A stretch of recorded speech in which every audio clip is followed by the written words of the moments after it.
All right, I'm teaching in my classroom again. This is the second time in a row that the video stopped recording like 15 minutes in. And I think I figured out how to fix that, so we'll see.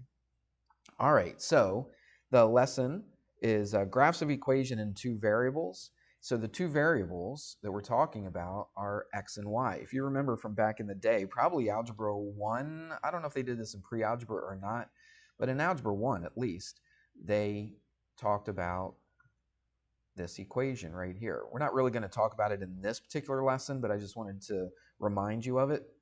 Y equals mx plus b.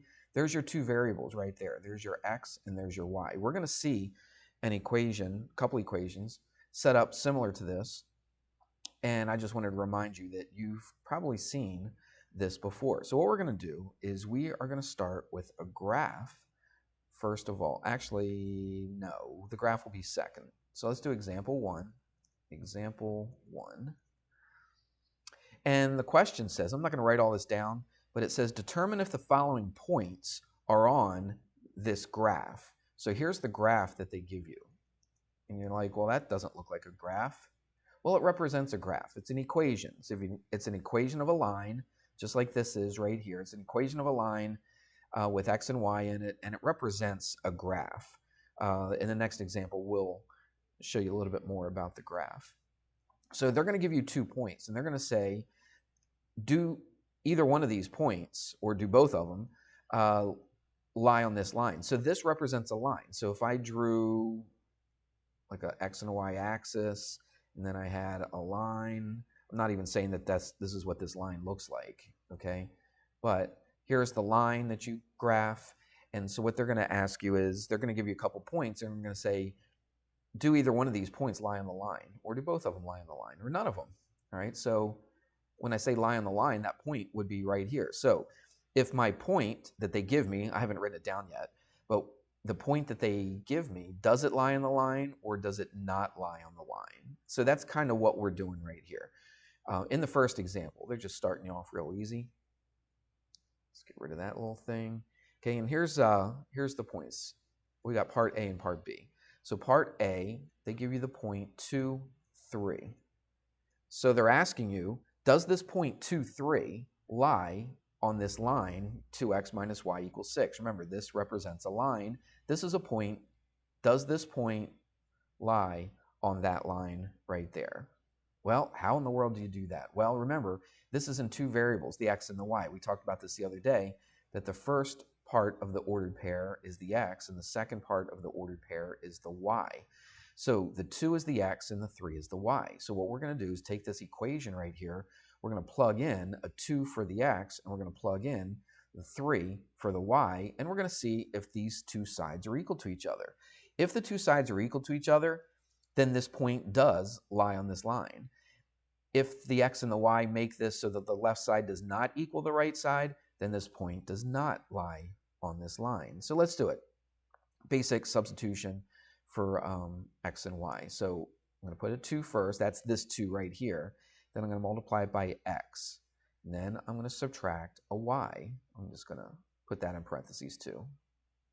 And we're going to see if this side equals 6. So what did we put in for this? We put in the x because it's 2 times x. Well, the x is also 2. So I'm going to put a 2 right there. Minus y. What's the y? It's 3. So I'm going to put a 3 right there. You didn't necessarily have to put in parentheses there, but I just like doing that so you can see that the first parentheses is the x, the second parentheses is the y. So let's go through this and do the math and see if this left side equals the right side. You could probably see it right away, but we'll do all the steps. 2 times 2 is 4, minus 3. What I'm going to do is actually I'm going to put a question mark here. I like to do that because I don't know yet if this side is equal to this side, if the left side is equal to the right side. So I'm going to put a little question mark right here. All right. Now, we could probably do this in our head, but I'm still going to put the question mark right there. Does this equal this? Well, 4 minus 3 is 1.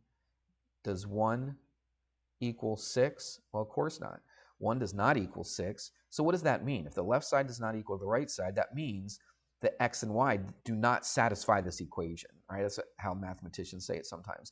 The x and the y do not satisfy the equation. That means that this point right here does not lie on the line. So the question was, determine if the points are on the graph. And what I would say is no. They're not on the graph. This point right here, 2, 3, does not lie on this line. All right, let's try another one. Call this B. They're going to give you a different point, and this point is 2, -2. And we're going to do the same exact thing. We're going to see if this point lies on this line. So we're going to start it off 2 times x. Instead of an x, and I put it empty parentheses, minus y. Instead of a y, put an empty parentheses. And we're going to see if it equals 6. Why 6? Because that's our equation. So let's do that. Let's put the x and the y in here. So x is 2, just like it was on the other one. But this time the y is different. The y is -2. So we're going to put a -2 right here. And we're going to do the math and see if the left side equals the right side. 2 times 2 is 4. Minus a negative is plus. All right. And now you can probably see that this does work. So 4 plus 2 is 6. And that does equal 6. I'll put a little check mark right there. So what's the answer? The answer is yes. Yes, this point does lie on this line. So if I would graph this line right here, which I'm not going to do because we haven't got to graphing lines just yet. But remember, this is a line. Does this point right here lie on this line? Yes, it does. And we could graph the line and see if it does and all that kind of stuff. But again, we haven't got to graphing yet. But we will here in 1 second. And that would be example 2. So they're just warming you up. Okay, that's what they're doing right now. They're not getting anything real heavy duty right now, but this is example 2, example 2. And this one will say graph the equation. I'm just going to write graph, and here's the equation. Y equals 2x plus 5. Now again, this is an equation of a line as well. This represents a line. So if I drew a line, it might look like something like this, okay? So, but I don't know exactly what it looks like right now, but that's what we're trying to do. When it says to graph it, we're going to do it, have an x and a y axis, and we're going to put some points in here. We're going to connect them, make a line. That's eventually what we're going to do. So let's get rid of that. So the first thing we're going to do is we're going to make a little table, all right, with an x and a y in it. So I'm going to make a table, call the first one x, call the second one y. And what I'm going to do is I'm going to choose. They're not really random necessarily, but they are values for x. I'm just going to pick some values for x. This is a pretty normal looking equation. So what I like to do, not all the time, but sometimes, and the more you do these, the more you get used to it, I like to pick a 0. All right, I think that's a pretty important number to pick. I like to pick a couple negative numbers, and then I like to pick a couple positive numbers. They don't all have to be next to each other like this, like, 0 and 1 are next to each other, 1 and 2 are next to each other. Well, technically, they're really not next to each other because you could have a lot of points in between. But as far as whole numbers or integers are concerned, they're right next to each other. You don't have to do that. That's just kind of the way we start off, okay? When I taught this in class, I asked the question, how many points does it take to make a line? Can you draw a line with just a 1 point? Well, some people will say, sure you can. You can make a line. It just goes through like that. But I could also draw another line like this. These are 2 completely different lines, and they go through the same point. So can you just have 1 point and get one specific line? No, you can't. But if you have 2 points, like if I had a point here and a point here, I can connect those, and there's only one unique line that can connect those 2 points. You can't draw a second line that's different that includes those 2 points. You can't do it. It would, unless it was curved, but that's not what we're doing here. That's not really a line. All right, so the least number of points that you could have would be 2. Can you have more than 2? Sure. You could pick a third one. As long as that third one lies on that line, you're pretty much guaranteed that that is going to be your line. So after saying all that, really all I have to have are 2 points for my x to figure out, what that line is. But I like to have at least 3 just to kind of guarantee that I didn't make a mistake with one of these other 2 points. All right, that way I have a little bit more security knowing that I got the graph correct if I pick at least 2. So I picked 5. Well, I didn't. The book did. Okay, I'm just going by what the book did. So what we're going to do is instead of them giving you an x and a y, this time I chose an x and I want to figure out what the y is. And I can just plug in an x right here, do the math, figure out what y is, and then I can put the y right here. So let's go ahead and do that. So I'm going to write y equals 2 times x. Whenever I have that variable that I'm going to plug in, I always put an empty parentheses right there. And then I'm going to go plus 5. So what is the x? Well, the first x that I chose was negative 2. So let's put a negative 2 right here. And let's do the math and find out what y is equal to. So this is going to be negative 4 plus 5. Negative 4 plus 5 is 1, so y equals 1. So that means when x is negative 2, y is equal to 1. So I'm going to put a 1 right there. And I can plot that on my x and y axis. I'll do that in a minute here, okay? But let's just get a series of points before we actually put it on the graph. Let's keep doing this with the rest of them. Let's write, again, we're using this equation right here, and we're just plugging x in for this equation, figuring out what y is. We use the same equation every single time with these points. So y is equal to 2 times x. This time, I'm going to choose negative 1 for my x. And then let's just finish off the rest of this equation. There's my 2x plus 5. And now I do the math. This is negative 2 plus 5, and that's equal to 3. So y is equal to 3. So that means when x is negative 1, y is equal to 3. Technically, I could stop here and just plot those 2 points, and I've got my line. And you could be right, and that would be fine. But I'm going to do a few more just to make sure, okay? It's just to make sure that I get this right. Tell you what, since these are 0 and positive numbers, instead of writing them out all the time, when they're this simple, I kind of like to just kind of put them in here, kind of do it in my head, do the math in my head. It's not that long. There's only 2 steps you have to do, so it's really not that big of a deal. So let's put a 0 in for x, all right? So what I'm doing is I'm putting it in for x. I'm just doing this in my head.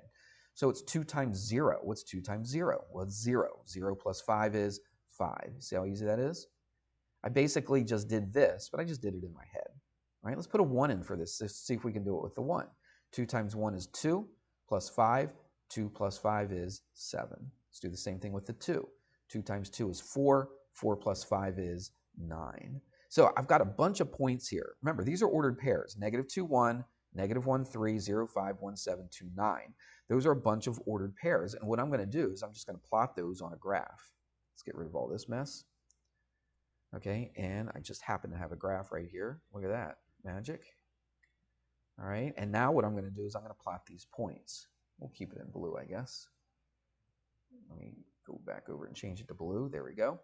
All right, so let's plot these points, and let's see if it makes a straight line. If they all line up, then I'm almost positive. I'm definitely positive that I got the correct answer for this, unless I made a mistake on every single one of my math issues right here, okay? But I think we're good. Negative 2, 1. So you start at the origin, you go negative 2 on the x, and you go positive 1 on the y. That puts us right there. So put a little point right there. The next one is negative 1, 3. So I go negative 1, and then 3 on the y. 1, 2, 3. Right there. Again, like I said a couple times already, you could stop right there and just connect those 2 points and get a line, and you would be fine. That would be okay. You don't have to put a whole bunch of them like this. I'm just doing it just to kind of teach you, just to show what's going on. 0, 5. Let's go 0, 5. So I go 0 on the x and 5 on the y. 1, 2, 3, 4, 5. Now that third one, that gives me some confidence that I got this right, because look, they all 3 line up. Like if that third one was way out here, I made a mistake somewhere. I either made a mistake with my math on one of these 3 right here. So I'd have to go back and check. That's why I like to do 3 of them, because it helps you double check, right? That's really what it is. And then 1, 7. Let's go 1, 7. So I go 1 to the right, then 7 up. 1, 2, 3, 4, 5, 6, 7 right there. The next one is 2, 9. I actually only go up to 8, so 9 would be up here somewhere. I'm not even going to put that on there. Don't really need it. So what I'm going to do is just connect these, and let's see.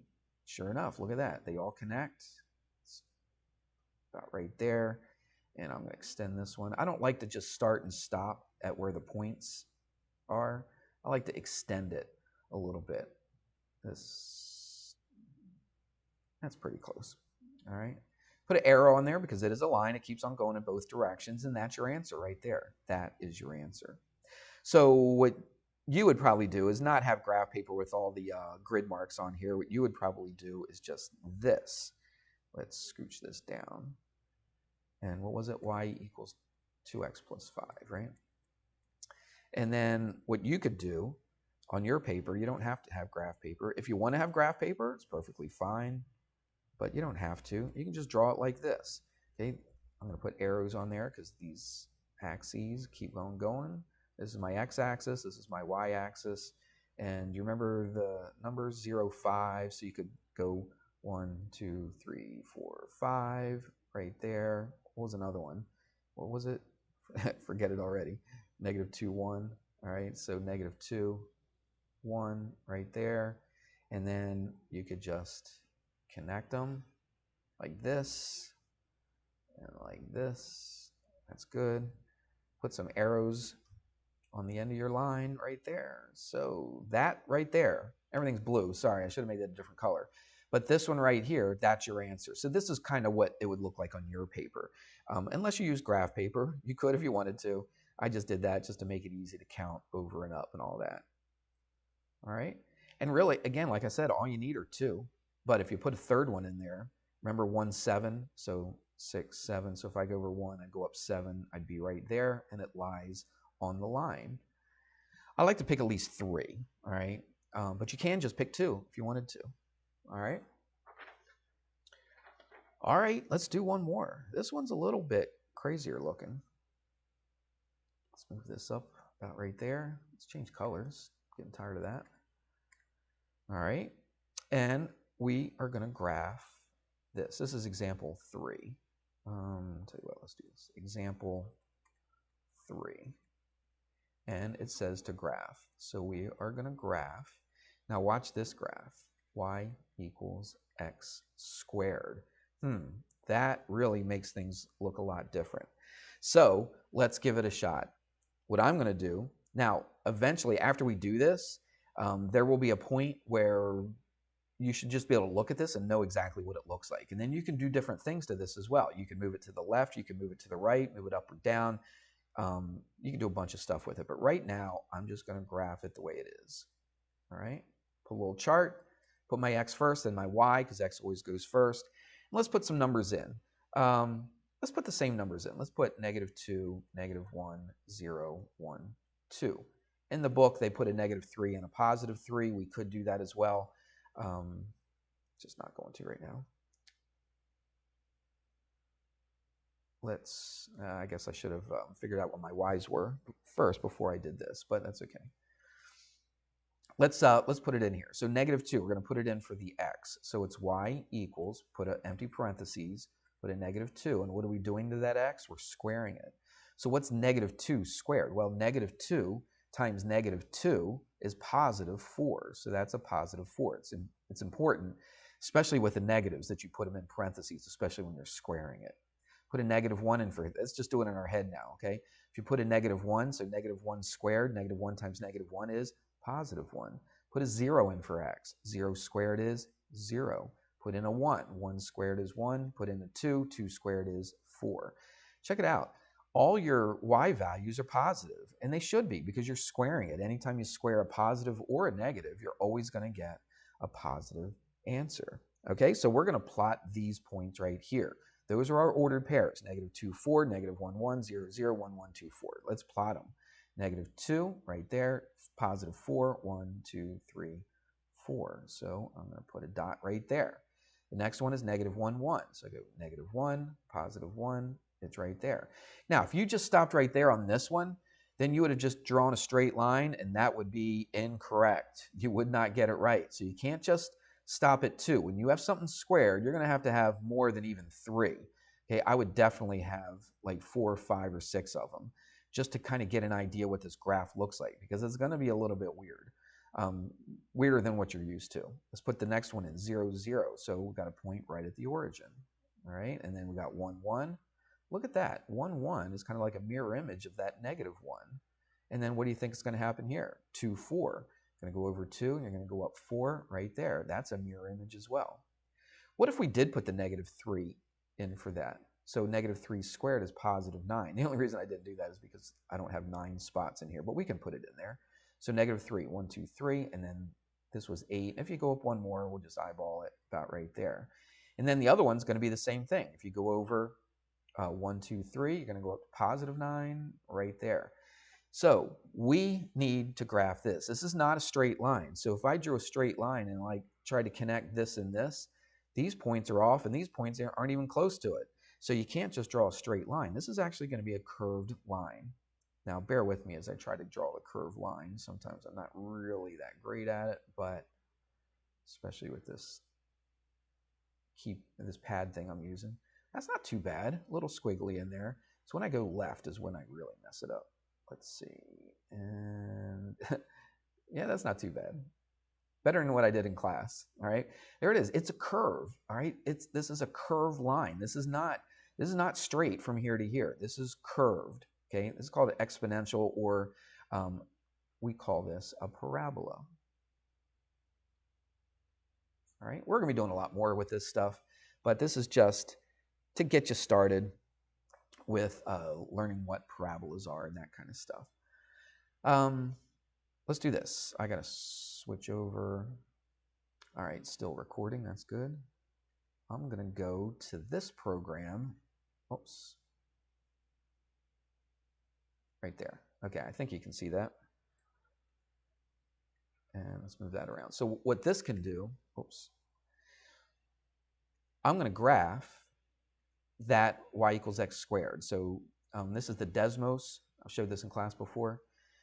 You can get it free. It's not even an app. You could get it for your phone. I think it's an app for your phone. I have it on my phone, so you could get it on your phone as well. It's pretty cool. This is one of my favorite graphing programs. So anyway, y equals x squared. So I'm going to put a x. See, that's just y equals x, but if I square it, look what it does. I don't know why this box comes up. I'm going to have to figure out how to not have this box pop up all the time. I don't know what's going on. But anyway, there it is. Doesn't that look like what we just did? 0, 0. And then if I zoom in a little bit, let's zoom in. There, I can see the 1. See, there's 1, 1. And then there's 2, 4. See, it lies right there on there. If I go to 3, it goes all the way up to 9. If I come over here, negative 3 goes to 9. And negative 2 goes to 4. Negative 1 goes to 1. And back to 0, 0. All right, so that's what the graph looks like. Let me figure out how to get back to that. There we go. All right, so that's it. That is 2-2, part 1.